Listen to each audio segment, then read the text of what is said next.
From being an architect to interior designer, ये journey कैसे हुई? कमर्शियल इंटीरियर्स में सिर्फ और सिर्फ ऑफिस स्पेसेस नहीं आते. It's a big segment although.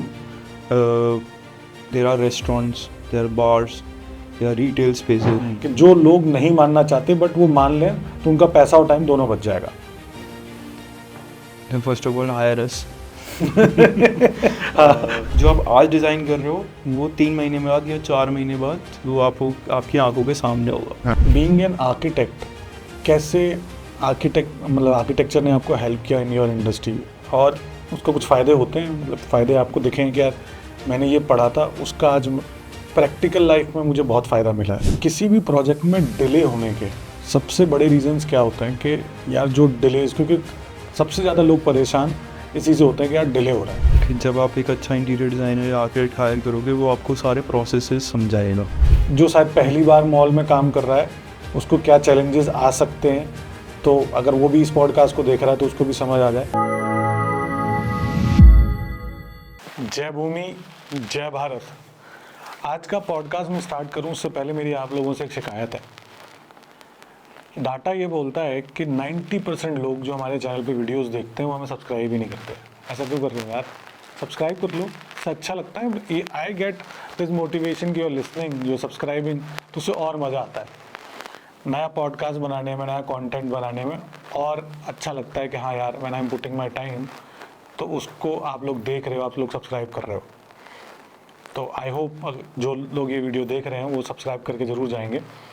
अब मैं आज के पॉडकास्ट के बारे में बात करता हूँ. तो आज का podcast is all about interior designing. आप कैसे अपना ऑफिस, अपने मॉल की दुकान, अपने एयरपोर्ट की दुकान, या फिर जो भी आप कमर्शियल सेगमेंट में कुछ भी प्लान कर रहे हो वो आपको कैसे डिज़ाइन कराना चाहिए, उसके लिए क्या क्या चीज़ें आपको देखनी चाहिए, क्या चीज़ें से आपको बचना चाहिए सो दैट आपका टाइम और पैसा दोनों बचे, उसके बारे में हम आज के पॉडकास्ट में डिटेल में बात करेंगे. Plus we are also going to talk about कि भैया कोई कमर्शियल बिल्डिंग चलती है, कोई नहीं चलती, इसका रीज़न क्या है. Through an architect and somebody who is into this industry of interior designing from last 7 to 8 years. अपनी कंपनी चला रहे हैं वो, उससे पहले ही was working, तो ये अप्रॉक्सीमेटली एक्सपीरियंस उनके पास 15 साल का है. तो 15 साल जो उन्होंने देखा है कि एक बिल्डिंग कैसे चलती है, कैसे नहीं चलती, रीज़न क्या होते हैं, चाहे दोनों बिल्डिंग सेम क्यों ना हो, उसके बारे में भी बात करेंगे. Plus we also have something for people who wants to make their career in interior designing space. उनको क्या गलतियां नहीं करनी है. तो ये पॉडकास्ट में उन सब के लिए कुछ है जो घर बनाना चाहते हैं या ख़रीदना चाहते हैं या फिर इसमें करियर बनाना चाहते हैं. तो इस पॉडकास्ट को ध्यान से देखिएगा अंत तक, बिकॉज आज के जो हमारे गेस्ट हैं mister Saurabh Khurana, he is running and he is doing wonderful work in Delhi NCR and all over India. मतलब I have seen his work and I am very amazed. कुछ टाइम में we are planning up to do something with him also. उन्होंने एक project किया था, उसके बारे में obviously will get details very soon, वो हम प्लान कर रहे हैं. तो इस पॉडकास्ट को ध्यान से देखिएगा because this will change your perception, your knowledge about interior designing industry. तो चलिए शुरू करते हैं. अच्छा भाई एक बात बताओ, आपने पढ़ाई की आर्किटेक्चर की, राइट? आप काम कर रहे हो आज इंटीरियर डिज़ाइनिंग का. From being an architect to interior designer, ये जर्नी कैसे हुई और आपने इसको किया कैसे? Basically what was the reason behind it कि यार मैं आर्किटेक्चर से निकल के मैं इंटीरियर में जाता हूँ, and that too in a commercial segment. तो यहाँ तक पहुँचना कैसे हुआ, थोड़ा सा डिटेल में बात करना so that people get to know also, specially वो लोग जो इसमें अपना करियर बनाना चाहते हैं. बिकॉज मैं उन लोगों को बता देता हूँ, इस पॉडकास्ट को मैंने 2 पार्ट्स में डिवाइड किया है. एक will talk about interior designing as a whole, फिर दूसरा विल टॉक अबाउट कि इसमें करियर कैसे बना सकते हैं या फिर how you can become successful in this industry. ठीक है, तो पहले let's start with your story कि आपने आर्किटेक्चर से यहाँ तक आपने वो कैसे पूरा किया, from being an architect student to becoming a full fledge interior designer, that too in the commercial segment. Okay, so story ऐसी है, मतलब it's a story, I can elaborate. मतलब मैंने जब अपना करियर स्टार्ट किया तो हम लोग बड़ी बड़ी बिल्डिंग्स बनाते थे. I was into main hardcore architecture. We design group housings, public spaces. ये मेरा करियर का स्टार्ट था, but I was always fascinated with designing of furniture. Okay. ठीक है, तो मेरे को एक छोटा सा अपॉर्चुनिटी मिला विद इन माई करियर कि जहाँ पे मैं कुछ फर्नीचर डिज़ाइन कर सकूँ, और वो फर्नीचर हमने डिज़ाइन किया, बनाया, उसको एग्जीक्यूट किया। हमारा बिजनेस प्लान ये था कि हम नया इनोवेटिव स्पेस सेविंग फर्नीचर बना के we will develop this market in India. हमने बहुत मेहनत करी, बहुत कुछ किया, वो बिज़नेस ज़्यादा चला नहीं, हमारी लैक ऑफ मार्केटिंग स्किल्स की वजह से। तो वो एक स्टार्टिंग था to getting into interior industry. फिर मेरे को एक अपॉर्चुनिटी आया कहीं से कि जो आपने फर्नीचर बनाया है उसको हम लेके एक स्पेस का एक्सपीरियंस सेंटर बनाएंगे, उसी फर्नीचर से एक्सपीरियंस सेंटर बनाया जाएगा। वो मेरे लिए पहला एक स्टेप इनटू था कि मैं फर्नीचर इंडस्ट्री से इंटीरियर डिज़ाइन में थोड़ा सा घुसूँ, और फिर वो अपॉर्चुनिटी मिली, हमने वो किया, और फिर मेरे को वो इतना फैसिनेटिंग लगा कि उसको हमने अपना करियर बनाने का सोचा। फिर एक और अपॉर्चुनिटी आया जिस कंपनी में मैं शायद एक पार्टनर के जैसे घुसा, जो सिर्फ़ और सिर्फ कमर्शियल इंटीरियर्स और इंटीरियर डिज़ाइन इन रेजिडेंशियल वो करते थे हम।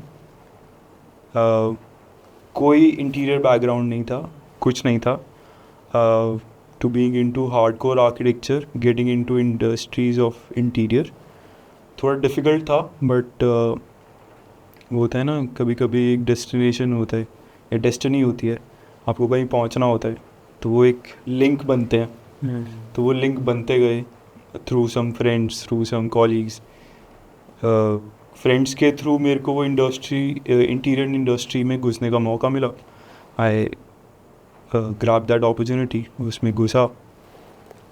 We used to design lot of office spaces back then. तो वो एक बहुत ही अच्छी फैसिनेटिंग चीज़ होती है इंटीरियर इंडस्ट्री की। आप जो डिज़ाइन करते हो वो 3 महीने में, 4 महीने में वो खड़ा होता है आपके सामने। तो ये एक बहुत अच्छा सेटिस्फैक्शन था स्पेसिफिकली मेरे लिए, कि जो आप आज डिज़ाइन कर रहे हो वो 3 महीने बाद या 4 महीने बाद वो आपकी आंखों के सामने होगा। हाँ। सो वो एक फैसिनेशन से हम लोग फिर इसी इंडस्ट्री में आगे बढ़ते हैं। अच्छा, एक और चीज़ है कि जैसे मैंने आपकी प्रोफेशन में सुना है टर्न की, ठीक है, फिर उसके बाद कंसल्टिंग, तो इन दोनों ही चीज़ों में बेसिकली या कॉन्ट्रैक्टर का काम अलग होता है, टर्न की अलग है एंड कंसल्टिंग अलग है। पहली तो ये चीज़ें थोड़ा सा होती क्या है, एक नॉर्मल इंसान कैसे समझ सकता है, इनके फ़ायदे क्या हैं और नुकसान क्या हैं, या इंसान को अगर कोई अपना ऑफिस स्पेस, समझ लो ये कोई पॉडकास्ट देख रहा है, उसको अपना ऑफिस स्पेस बनवाना है, उसको अपना ऑफिस रेडी कराना है, तो उसको किस तरीके से अप्रोच करना चाहिए चीज़ों को लेके, कि सिर्फ कंसल्टेंट हायर करूं, टर्नकी वाला हायर करूं, या सिर्फ कॉन्ट्रैक्टर हायर करूं, कैसे अप्रोच करूं चीज़ों को? तो पहले मैं एक्सप्लेन करता हूँ कि ये अलग अलग टर्म्स क्या है। कंसल्टिंग सिर्फ ये होती है when you hire an architect और इंटीरियर डिज़ाइनर जो आपके लिए आपका स्पेस आपके हिसाब से, आपकी नीड्स के हिसाब से आपको डिज़ाइन करके देगा। बस डिज़ाइन करके देगा, ड्राइंग्स बना के देगा आपका। ये हो गया सिर्फ कंसल्टिंग। एक टर्म होती है टर्न की, जिसमें आपका आर्किटेक्ट और डिज़ाइनर आपके लिए प्रोजेक्ट डिज़ाइन भी करेगा आपकी नीड्स के हिसाब से, और उसको इम्प्लीमेंट भी करके देगा आपको। उसको बोलते हैं टर्न की इन आवर इंडस्ट्री। ठीक है। ठीक। अब हम थोड़ा सा बात करते हैं कि किसके कितने फ़ायदे हैं और क्या नुकसान हैं। पहले कंसल्टिंग की बात करते हैं। जब आप कंसल्टेंट हायर करते हो, कोई क्लाइंट है वो कंसल्टेंट हायर करता है, उसमें कोई नुकसान नहीं है, वो आपको हमेशा हेल्प करेगा। क्यों? क्योंकि उसके लिए वो प्रोजेक्ट एक प्लेग्राउंड है जिसमें वो अच्छा परफॉर्म करेगा, उसको आगे भी धंधा मिलेगा उससे। ठीक है, तो it's always better higher a consultant. अगर आप टर्न की प्रोजेक्ट दे रहे हो किसी को, उसमें एक चैलेंज आता है। जब मान लो किसी आर्किटेक्ट को आपने टर्न की प्रोजेक्ट दिया, अब उसने डिज़ाइन किया, बहुत अच्छा डिज़ाइन किया उसने, अब बात आती है कि प्रोजेक्ट की कॉस्टिंग कितना रहेगा। तो एज एन आर्किटेक्ट मैं तो ये चाहूँगा जो मैं डिज़ाइन कर रहा हूँ वो एज इट इज़ इम्प्लीमेंट हो जाए, लेकिन जब मैं उस प्रोजेक्ट को एग्जीक्यूट भी कर रहा हूँ तो मैं बिजनेसमैन हूँ। तब मेरे को ये आइडिया है कि मैं कैसे इसमें अपना प्रॉफिट कमा सकता हूँ। ये एक थोड़ा सा ड्रॉबैक है कि मैंने मान लो 100 रुपीज़ की कोई चीज़ थी, मेरे को लगा यार मेरे को 10 रुपये बचेंगे, लेट्स पुट 90 रुपीज़ का चीज़, ये मेरे को 10 रुपये बचा उसमें। तो ये एक ड्रॉबैक है, लेकिन प्लस पॉइंट और बड़ा है, मैं आपको बताऊँ। प्लस पॉइंट क्या सबसे बड़ा आता है, जब आप एक आर्किटेक्ट को ये बोलते हो कि आप इम्प्लीमेंट करके हमें दो, तो जो वो डिज़ाइन कर रहा है, जो उसका विजन है उस पर्टिकुलर स्पेस को लेके, वो ही जानता है कि उस चीज़ को वो कैसे अचीव कर सकता है through techniques, through technology. Plus client को सबसे बड़ा एक 1 पॉइंट कॉन्टैक्ट मिलता है। उसको 10 लोगों से नहीं बात करना, 10 कॉन्ट्रैक्टर से नहीं बात करना, उसको एक बंदे से बात करना है जो प्रोजेक्ट हेड है वहाँ का। वो प्रोजेक्ट रिपोर्ट देगा, आपको बताएगा कि अभी क्या हो रहा है, अभी क्या हो रहा है, रेगुलर बेसिस पे आपके साथ वो कंसल्टेंट करता रहेगा।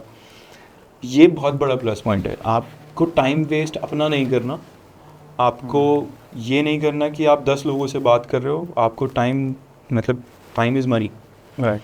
अगर आप अपना टाइम बचा रहे हो, आप अपने धंधे पे ध्यान दो ना। जो प्रोजेक्ट चल रहा है उस पर इतना ध्यान ना देके आप अपने धंधे पे ध्यान दो। वहाँ पे आप 10 रुपये बचा के वहाँ अगर 20 रुपये खर्च कर जाओगे, it's no point. Obviously office space से काम करना मॉल में बहुत अलग रहता होगा। बिल्कुल। ठीक है, तो थोड़ा सा इसके बारे में बताओ कि मॉल्स में काम करना कैसे डिफरेंट है, क्या चैलेंजेस आते हैं, एंड उसके बेटर सॉल्यूशंस या फिर बेटर अप्रोच क्या हो सकती है from a clients perspective also, and from somebody जो शायद पहली बार मॉल में काम कर रहा है, उसको क्या चैलेंजेस आ सकते हैं, तो अगर वो भी इस पॉडकास्ट को देख रहा है तो उसको भी समझ आ जाए और वो पहले से प्रिपेयर्ड हो जाए। ओके, जब फॉर एग्जांपल किसी इंसान ने मॉल में स्पेस लीज आउट किया, ठीक है, जो कि मुश्किल होता है।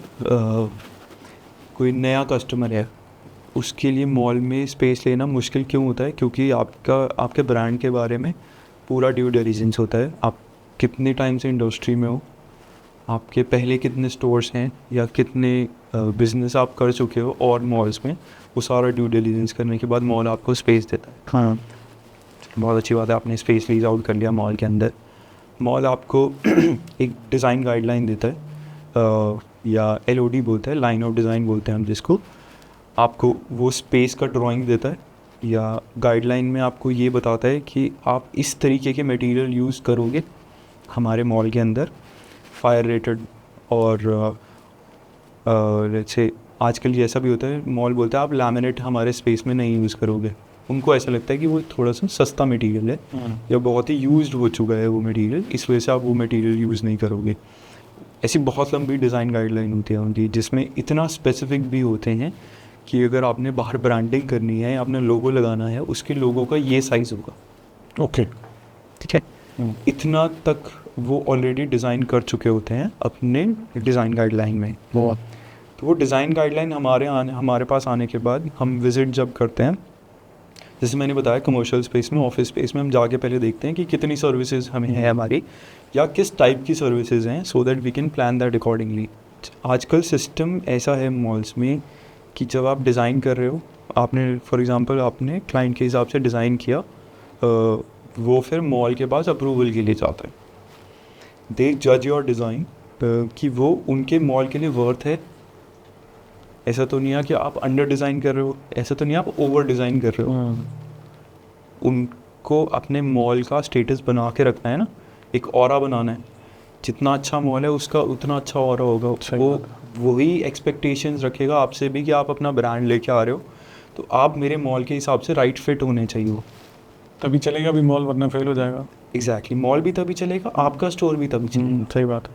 या तो अगर आप बहुत अच्छा प्रोडक्ट लेके आ रहे हो या बहुत हाई एंड है, मॉल इतना हाई एंड नहीं है, तो आप भी नहीं चल सकते, आपका मतलब मॉल को भी बेनिफिट नहीं है। सही बात। तो वो बैलेंस बनना बहुत ज़रूरी होता है in between the brand and the mall. ठीक है, अब उनके प्रोसेसेस होते हैं। पहले they approve your design, they approve your brand, they approve your branding, everything they approve. Post that they approve your drawings, your technical drawings, कि आपकी services उनके सर्विसेज से मैच हो रही हैं या नहीं, जितना लोड उन्होंने दिया है उतने लोड पे आप काम कर रहे हो या नहीं, ज़्यादा तो नहीं लोड यूज़ कर लिया आपने। तो ये प्रीसेट होता है, वो पहले बताते हैं हमें कि इतना लोड है, इतना एयर कंडीशनिंग का फैसिलिटी हम आपको देंगे, उसके हिसाब से हमें डिज़ाइन करना होता है। ये अप्रूवल हो गया, ठीक है। अब जब हमने इतना सब कुछ कर लिया, जब हमारा डिज़ाइन अप्रूव हो गया, हमारी टेक्निकल ड्राइंग्स अप्रूव हो गई, तो अब जो भी कॉन्ट्रैक्टर वहाँ पे काम करेगा उसके लिए ईजी है काम करना। नहीं, फर्स्ट आर्किटेक्ट ने या इंटीरियर डिज़ाइनर ड्राइंग्स बनाई, एक बारी उसके ऊपर चेक हुआ मॉल की तरफ से, उनकी टेक्निकल टीम की तरफ से, उनके MEP हेड से, उनके डिज़ाइन हेड से वो चेक हुआ। अब कॉन्ट्रैक्टर के पास जा रहा है तो 2 level of check on drawings and design है, तो अब कॉन्ट्रैक्टर के लिए थोड़ा इजी हो गया काम करने में। बात है, चैलेंज क्या आता है मॉल के साथ काम करने में? इनके डिज़ाइन हेड्स होते हैं, इनके MEP हेड्स होते हैं, उनका एक सर्टेन तरीका है काम करने का, या उनका स्टेट ऑफ माइंड या उनका एक्सपोजर उतना ही है। कभी कभी मॉल की डिज़ाइन टीम आपको ये कहती है कि इसको ऐसे नहीं, आप ऐसे कर लो। वो थोड़ा सा चैलेंजिंग इसलिए होता है क्योंकि मेरा ब्रांड है, मैं समझता हूँ कि मैं अपना प्रोडक्ट कितने अच्छे से बेच पाऊँगा, या मेरा प्रोसेस ये है। तो वो एक कभी कॉन्फ्लिक्ट आता है कि आपका विजन और मॉल के जो डिज़ाइन हेड्स हैं या सर्विसेज हैं उनका विजन एक साथ मैच होना बहुत ज़रूरी होता है। ये एक चैलेंज कभी कभी आता है। ओके, अब आप एयरपोर्ट पे भी काम करते हो। एयरपोर्ट तो पहले से ही इतना ज़्यादा, वहाँ पे तो इतनी रिस्ट्रिक्शंस होती हैं, वहाँ पे डिज़ाइन करना और उस डिज़ाइन को, क्योंकि एयरपोर्ट एक तो जगह भी ऐसी है कि सबसे ज़्यादा रिस्ट्रिक्शंस भी वहीं हैं, अच्छा भी वहीं लगना चाहिए, क्योंकि इंटरनेशनल अगर है तो ट्रैफिक, जो इंटरनेशनल लोग आ रहे हैं सबसे पहले उस कंट्री की इमेज उसी को देख के बनेगी, बिल्कुल, जो वो डिज़ाइंड है। तो वहाँ पे मतलब ऑब्वियसली वहाँ मुझे जो लगता है वहाँ के चैलेंजेस सबसे ज़्यादा होंगे वहाँ पे काम करने के। बिल्कुल। तो आप थोड़ा सा बताओ कि वहाँ पे how do you approach your project and कितना आसान होता है वहाँ काम करना? नहीं, आसान नहीं होता वहाँ पे, मुश्किल होता है, लेकिन इम्पॉसिबल कुछ नहीं होता। अच्छी चीज़ें भी होती हैं और थोड़े से चैलेंजेस भी आते हैं, मैं आपको बताता हूँ। जब हम किसी एयरपोर्ट पे काम स्टार्ट करते हैं, फॉर एग्ज़ाम्पल हमने कोई फूड कोर्ट डिज़ाइन करना है, जब हमने जिस भी जैसे कॉर्पोरेट के साथ हम लोग एंटर करते हैं मॉल के अंदर, एयरपोर्ट के अंदर, तो हम उस कॉर्पोरेट के बेसिस पे हम लोग वो फूड कोर्ट डिज़ाइन किया हमने, ठीक है। अब वो फूड कोर्ट हमने डिज़ाइन कर दिया, अब उस कॉर्पोरेट के ऊपर बैठा है एयरपोर्ट अथॉरिटी। एयरपोर्ट अथॉरिटी में कौन आता है? जैसे जो एयरपोर्ट रन करते हैं, जैसे अडानी टीम, GMR टीम, उनके टेक्निकल हेड्स होते हैं, उनके डिज़ाइन हेड्स होते हैं, उनके पास जाता है प्रोजेक्ट अप्रूवल्स के लिए। अब हमारे ऑपरेटर ने अप्रूव कर दिया हमारा डिज़ाइन, अब एयरपोर्ट अथॉरिटी ने अप्रूव कर दिया डिज़ाइन। अब वो डिज़ाइन अप्रूव होने के बाद अगेन उसकी टेक्निकल ड्राइंग्स बनेंगी, सब कुछ होगा, वो वापस जाता है वहाँ पे ऑन साइट काम स्टार्ट होने के लिए। तो वहाँ पे आती है PMC, जो प्रोजेक्ट मैनेजमेंट कंसल्टेंट होता है। आई गिव सम नेम, जैसे JLL है, नाइट फ्रैंक है, CBRE है, ये लोगों के पास जाता है। ये PMC फिर कॉन्ट्रैक्टर को हायर करती हैं to get the job done on site. Okay, so now you can see there are many stakeholders. First your airport जो फूड कोर्ट ऑपरेटर है, then your airport authority, then PMC, then it goes to the contractor. अब वो गलती का chance ही नहीं है, वो process इतना अच्छा है कि ऑन साइट जो प्रोडक्ट निकल के आएगा वो डेफिनेटली बहुत अच्छा होगा। आप इसीलिए जब आप एयरपोर्ट पे जाते हो आपको सब कुछ इतना अच्छा दिख रहा होता है, इतना ओवरवेलमिंग होता है कभी कभी कि यू स्टार्ट ईटिंग, मतलब आपको कोई स्टोर दिखेगा वो इतना अच्छा बना होगा कि आपका मन करेगा कि मैं वहाँ जाके खाऊं। या फिर जो रिटेल स्टोर्स होते हैं वो इतने अच्छे बने हुए हैं कि आपका मन करेगा यार मैं कुछ शॉपिंग कर लूँ। आप समझो वो क्यों है, इतने सारे स्टेक होल्डर्स के साथ निकल के उनके साथ से वो प्रोजेक्ट बन रहा है। ऑफ कोर्स ये चैलेंज भी होते हैं, ये 3-4 स्टेक होल्डर के साथ एक डिज़ाइनर को कोऑर्डिनेट करना, उनसे बातें करनी, समझना, बैक एंड फोर्थ डिज़ाइन पे, टेक्निकल ड्राइंग्स पे होना। तो ऑटोमेटिक है ना, फिर तो जब इतना सब कुछ चेक हो चुका तो प्रोडक्ट अपने आप अच्छा निकल के आएगा। ओके, मेरा ना एक थोड़ा सा रियल स्टेट वाला सवाल है। एक, बिकॉज आप डिज़ाइन भी करते हो, आप आर्किटेक्ट भी हो। Just out of the blue, एक कमर्शियल बिल्डिंग चलेगी नहीं चलेगी आपको समझ आ जाता होगा ना, डिज़ाइन करते करते, बात करते करते, 100%, है ना। 100%। तो एक इसमें एक सवाल है, ऐसे क्या पॉइंट्स आपको दिखाई देते हैं कि यार जो कि एक अच्छी बिल्डिंग में होते हैं और एक बुरी बिल्डिंग में होते हैं, चाहे बिल्डिंग सेम बनी हो बट एक अच्छी चल रही होती है और एक मतलब थोड़ा अच्छी चल रही होती है, बिल्कुल अच्छी नहीं चल रही होती। आपको क्या डिफरेंस दिखाई देता है? देखो, दो चीज़ें बहुत इंपॉर्टेंट होती हैं मेरे हिसाब से कमर्शियल रियल एस्टेट के अंदर। एक, लोकेशन। अगर आप पब्लिक ट्रांसपोर्ट से पास में हो तो आप बहुत अच्छा चल सकते हो, क्योंकि वहाँ पे जो एंड यूज़र आने वाले हैं उसको बहुत फ़ायदा होता है उस चीज़ से। उसका स्टाफ इजीली आ सकता है, उसका धंधा स्टाफ से चलता है मेरे हिसाब से। स्टाफ अगर आपका अच्छा आ रहा है, उसके लिए इजी है वहाँ तक आना, तो वो बहुत अच्छा चल सकता है। लोकेशन में आप कितने अप्रोचेबल हो, एक रिटेल इंडस्ट्री में भी ये चीज़ देखी जाती है आजकल। जनरली कमर्शियल स्पेस जो होते हैं वो रिटेल के साथ आते हैं, राइट। तो रिटेल के लिए सबसे अच्छी बात होती है कितना वॉक इन आपके पास है। वो तभी होता है जब आप पब्लिक ट्रांसपोर्ट के आसपास हो। ये लोकेशन इज मस्ट थिंग।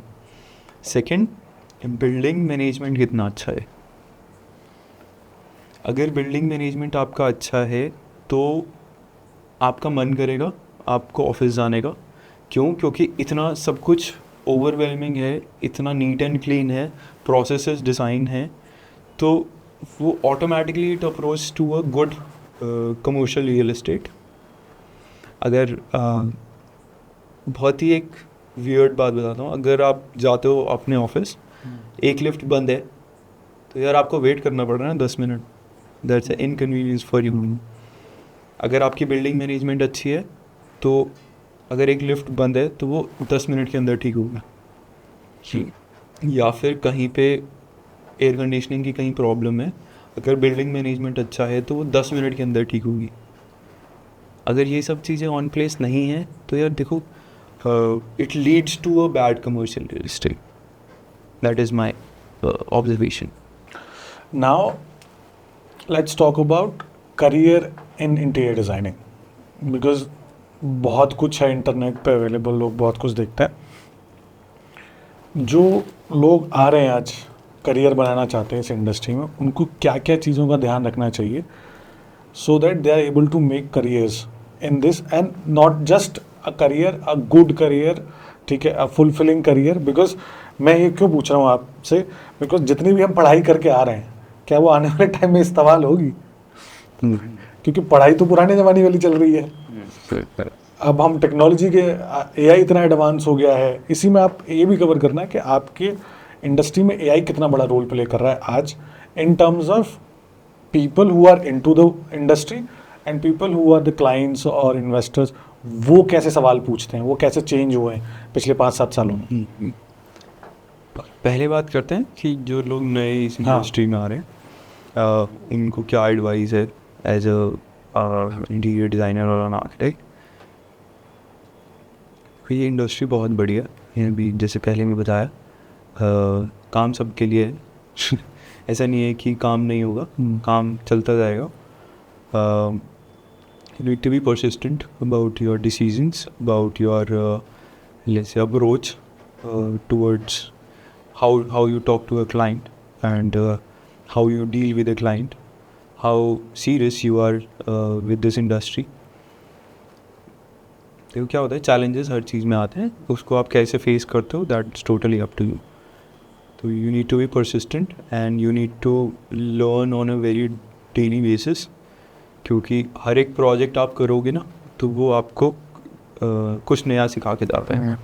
चाहे सेम इंडस्ट्री के प्रोजेक्ट आप बार बार कर रहे हो, लेकिन हर क्लाइंट, हर एक प्रोजेक्ट आपको कुछ नया सिखा के जाता है। तो you need to be persistent and आप अपने आप को हमेशा टेक्नोलॉजी से अपडेट करते रहो। That is another suggestion to the new people, क्योंकि आजकल टेक्नोलॉजी इतनी रैपिडली चेंज हो रही है दैट आज के आने 5 साल के बाद क्या होगा आज शायद हम सोच भी नहीं सकते, राइट। क्योंकि आजकल टेक्नोलॉजी इतनी फास्टली चेंज हो रही है। तो you need to update yourself with technology. ठीक है, ये एडवाइस इन। और अब हम बात करते हैं how technology is helping us into this industry. Plus जो हमने नॉलेज हमारी जो मिली की रही है, जो हमने पढ़ाई करी है, वो कैसे आज भी वैलिड है। देखो, वो बेसिक्स हैं। आपके अगर बेसिक स्ट्रॉन्ग्स होंगे तब टेक्नोलॉजी आपको हेल्प कर सकती है। ठीक है, फॉर एग्ज़ाम्पल आज हमने कभी पढ़ाई करी थी स्पेस प्लानिंग के बारे में। ठीक है, आज अगर टेक्नोलॉजी अगर है तो वो हमारे को सिर्फ हेल्प कर रही है उस स्पेस को प्लान करने में।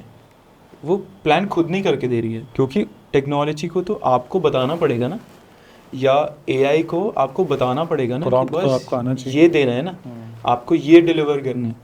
तो वो बेसिक नॉलेज आपको होनी बहुत ज़रूरी है, वो आपको अपनी स्टडीज से ही मिलती है। या फिर जब आप इंडस्ट्री में काम करते हो, जब आप for example when you get out of your college और your studies, then you do your job, your first job, second job, probably third job, तब आप वो जो एक्सपीरियंस लेते हो वो आपका बेसिक स्ट्रॉन्ग बनाते हैं। फिर टेक्नोलॉजी तो इट्स जस्ट अ टूल। हाँ, ऑफ कोर्स एआई हमें हेल्प करता है इन टर्म्स ऑफ मेकिंग, जैसे think beyond what we are already thinking. लेकिन आपको प्रॉम्प्ट तो खुद ही डालना है ना, आपको बेसिक नॉलेज तो आपको होनी चाहिए ना। कंप्यूटर को बताना तो पड़ेगा कि बॉस मुझे ये चाहिए और इस हिसाब से चाहिए। सो एआई को यूज़ करना is good, but you need to learn how to use an AI. देखो क्या होता है, आजकल नए लोगों को जो इस इंडस्ट्री में आना चाहते हैं, पेशेंस थोड़ा सा कम है। ये तो मुझे लग रहा है कि टाइम के साथ साथ पेशेंस कम होता जा रहा है। बिल्कुल, आप देखो ना, वो मेरे को ऐसा लगता है वो टेक्नोलॉजी की वजह से। जैसे आज आप अपने फ़ोन में बैठ के you can buy an iPhone and it can get deliver in 10 minutes at your door step. This is technology is doing to us. So अब सेम बात करते हैं हम। अब हम फ़ोन पे बैठे हैं, हम डिज़ाइन बना सकते हैं, सब कुछ कर सकते हैं, अपने लैपटॉप पे फटाफट बैठ के डिज़ाइन बना सकते हैं। तो सब कुछ ना आज चाहिए, हमें अभी चाहिए। You need to be persistent in this industry, क्योंकि टाइम लगता है। देखो क्या है, अच्छी चीज़ें होने में टाइम लगता है। कोई एग्जांपल दे सकते हो? बिल्कुल, अभी मैं उस पर भी आता हूँ। आपको अगर कुछ बड़ा करना है, so you need to be persistent towards a goal. मैं एक एग्ज़ाम्पल देता हूँ आपको। एक नोएडा के अंदर हमारे क्लाइंट हैं, मतलब थे, अब भी we are in touch. So I approach them for 8 months। Consistently, I was helping them in terms of getting the property here in Noida through our channels. उसके बाद प्रॉपर्टी फाइनल होने के बाद कुछ डिस्प्यूट उनका, it's a US based company, India में आने के बाद कुछ लाइसेंसिंग का इश्यूज़ था उनका, वो क्लियर करवाने में उनकी हमने मदद करी। फिर कुछ अथॉरिटीज़ के साथ कुछ इश्यूज़ बैठे, वो क्लियर कराए हमने उनके। सो वो 8 months हमें लगे उस प्रोजेक्ट को कन्वर्ट करने में। और जब वो कन्वर्ट हुआ, so it was a very big hit for us, क्योंकि वो मेरे लिए उस टाइम का सबसे बड़ा क्लाइंट बना। इसीलिए आप समझो, इतना मैंने उनको कंसिस्टेंटली अप्रोच करता रहा, मैं फॉलोअप्स करता रहा मैं, कि मेरे को वो प्रोजेक्ट चाहिए था। So you need to be very persistent what you are doing, and how good you are with follow-ups, how consistent you are with other people and with your client. Again, वो transparency इसमें भी बहुत बड़ा एक major role play करती है। You need to be transparent with your client. Okay, वैसे तो भाई मोस्टली हम सारी बात कर चुके हैं, तो लेट्स सी बाकी लोग क्या कहते हैं। अब पता लगेगा कि हाँ कमेंट्स में कि क्या क्या बातें हमसे छूट गई है, क्या और करनी चाहिए थी। तो अगर ऐसा कुछ आता है, will shoot a new podcast. Looking for. हाँ, दूसरा बाकी thank you so much for coming today on real estate to Z podcast. बहुत मजा आया। So much Abhimanyu. मतलब मुझे भी बहुत सारी चीज़ें सीखने को मिली हैं। तो नेक्स्ट घर जब मुझे बनवाना है या नेक्स्ट ऑफिस बनवाना है तो मुझे पता है क्या चीज़ें नहीं करनी है। बिल्कुल बिल्कुल। So thank you so much. Thank you so much for having me here. इस पॉडकास्ट को देखने के बाद अगर आपके कुछ व्यूज़ हैं, कुछ कमेंट्स हैं, तो वो ज़रूर हमें बताइएगा। बाकी यहाँ जो मैंने स्टार्टिंग में बात की थी कि we are planning something with Saurabh Khurana, तो उनका एक प्रोजेक्ट है जो उन्होंने किया है। अगर आप वृंदावन गए हैं तो आपको ज़रूर पता होगा, आपने देखा होगा वो जगह। अब वो क्या है उसके लिए तो आपको वीडियो का वेट करना पड़ेगा। बहुत जल्दी वो वीडियो आएगी। उसके लिए मुझे वृंदावन ट्रैवल करना है, तो try and shoot as soon as possible. और इस पॉडकास्ट से रिलेटेड अगर आप कुछ की राय है या फिर कुछ भी आप हमसे बात करना चाहते हैं, व्हाट्सएप, इंस्टाग्राम सब खुला हुआ है, आप बात कर सकते हैं। लास्ट में मैं यही बोलना चाहूँगा, इस पॉडकास्ट को जितने लोगों के साथ हो सके शेयर कीजिए, friends, family, so that they also get to experience the knowledge first time. मैं आपको मिलूँगा अगले पॉडकास्ट में। तब तक के लिए हंसते रहिए, मुस्कुराते रहिए। जय भूमि, जय भारत।